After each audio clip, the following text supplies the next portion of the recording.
வணக்கம். சற்று முன் கிடைக்கப்பெற்ற மிக மிக முக்கியமான செய்தி ஒன்று வெளியாகியுள்ளது. அண்ணாமலைக்கு அடித்த அதிர்ஷ்டம். நயினார் நாகேந்திரன் பதவி பறிபோகிறது.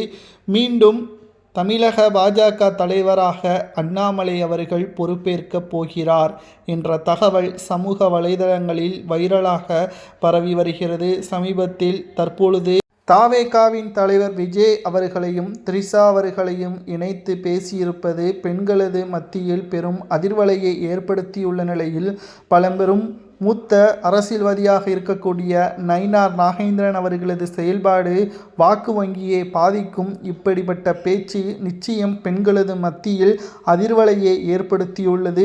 மீண்டும் திமுகவை எதிர்ப்பதற்கு சரியானவர் அண்ணாமலை அவர்கள் மட்டும்தான். அவர் அதிமுக கூட்டணி வேண்டாம் என்று முதலில் கூறியிருந்தார்.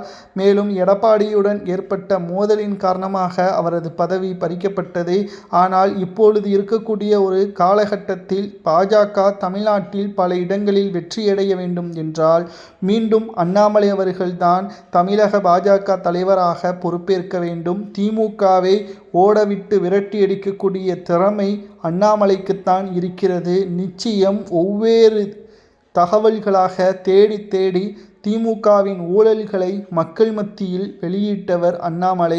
டிஎம்கே ஃபைல்ஸ் 1, 2, 3 மற்றவர்களை போல் வாய்க்கு வந்ததை பேசாமல் ஆதாரத்தை வைத்து மட்டும் பேசி செந்தில் பாலாஜியை சிறையில் அடைத்தவர் என்ற பல தகவல்களை நாம் அண்ணாமலைக்கு ஆதரவாக பேசலாம்.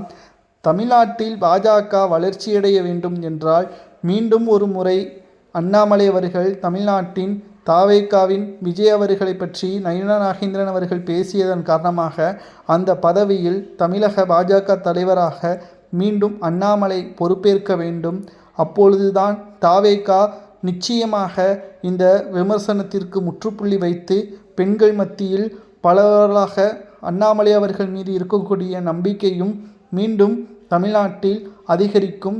கிட்டத்தட்ட உண்மையை நாம் சொல்ல வேண்டும் என்றால் அண்ணாமலை அவர்கள் தமிழ்நாட்டில் பாஜகவின் தலைமை பொறுப்பை ஏற்றதற்கு பிறகுதான் பட்டி தொட்டி எல்லாம் அண்ணாமலை அவர்களது மூலமாக பாஜகவின் உண்மையான முகம் வெட்ட வெளிச்சத்திற்கு வந்தது. திமுகவின் பொய் பிரச்சாரத்தால் முடங்கி கிடந்த மறைக்கப்பட்ட உண்மைகள் எல்லாம் வெளிவந்தது. இதனால் அண்ணாமலைக்கு தேடி வந்த அதிர்ஷ்டமாக இணையதளங்களில் மீண்டும் அண்ணாமலை அவர்கள் பாஜகவின் தலைவராக பொறுப்பேற்க வேண்டும் என்று சமூக வலைதளங்களில் பதிவுகளை மேற்கொண்டு வருகிறார்கள்.